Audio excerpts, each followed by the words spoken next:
I want to tell you a story. Not a fairy tale, not some romanticized drama. A real story. A story that shattered me, tore my life apart, and forced me to rebuild myself from the ground up. I was just an ordinary American guy. Steady job, decent house in the suburbs, a wife I thought I'd grow old with. I believed I had it all. But betrayal has a way of sneaking up on you. And when it finally shows its face, it doesn't knock. It breaks the door down. Her name was Emily.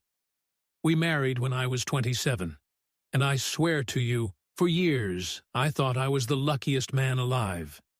We had a little white house in Virginia. I worked long hours, but I always told myself it was for us, for the family we'd build, for the life we dreamed of. Weekends were barbecues, neighbors stopping by, laughter on the porch. And I remember sitting there, a cold beer in my hand, watching the sun sink into the horizon, thinking, this is it.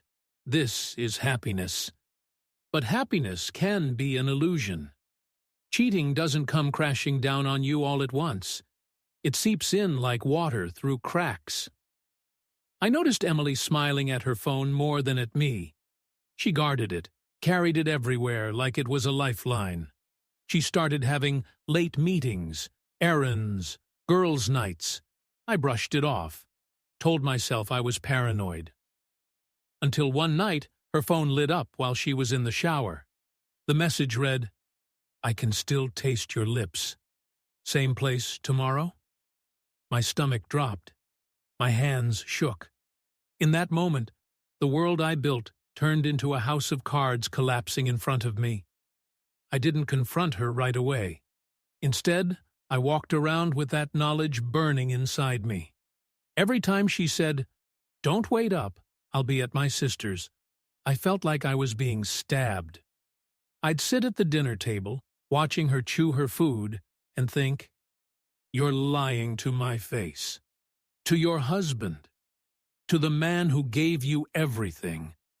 That kind of silence is poison. It eats you alive." I started drinking more, sleeping less, smiling less. I wasn't living anymore. I was waiting. Waiting for the mask to fall. Friday night. She kissed me on the cheek, like she always did, like she'd done 1,000 times before. But there was nothing behind it. She said she was going to see her sister. I followed her, drove a few cars behind, heart pounding in my throat. She pulled into a hotel downtown, and then I saw him. Tall, sharp suit. The kind of guy who looked like he never had to fight for anything in his life. He wrapped his arm around her waist, and she leaned into him. She laughed. And I just sat there in my car, staring, feeling like my entire soul had been ripped out of my chest. That was the moment my marriage died. She came home past midnight. I was waiting in the dark. "How's your sister?" I asked, my voice low, shaking.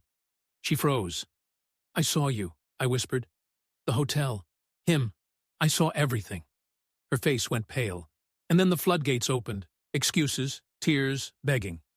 She said I was too busy with work. She said she felt lonely. She said she never meant to hurt me. But all I heard was noise. Because cheating isn't a mistake. It's a choice. And she chose him over me. We lived under the same roof for weeks after that. It was hell. She cried, promised she'd end it, swore it, meant nothing.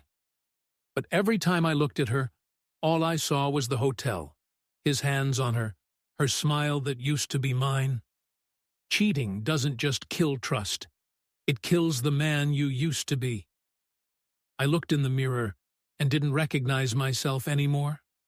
And then something in me snapped. I realized forgiveness meant nothing without consequences. If she burned our life down, she was going to pay for it. I gathered everything, screenshots, phone records, receipts from the hotel. I hired a lawyer. One morning, I handed her divorce papers. The look on her face. She finally realized the game was over. She lost the house. I froze the accounts. And that man she risked everything for? He disappeared the second her secret became public.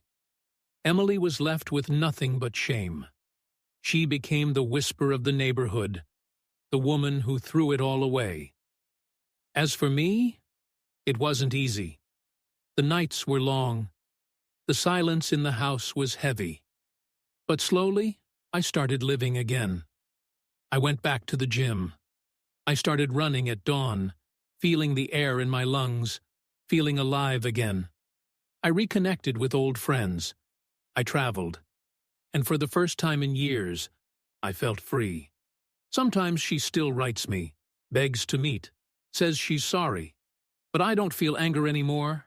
I don't feel love either. Just nothing. She burned it all to ashes herself. This is my story. Not for pity, not for sympathy, but as a warning. Betrayal leaves scars. But scars mean you survived. I lost my wife. But I found myself. And if you're listening, if you ever find yourself standing where I stood, remember this. Forgiveness without consequences is worthless. And sometimes the coldest justice is the only answer to betrayal.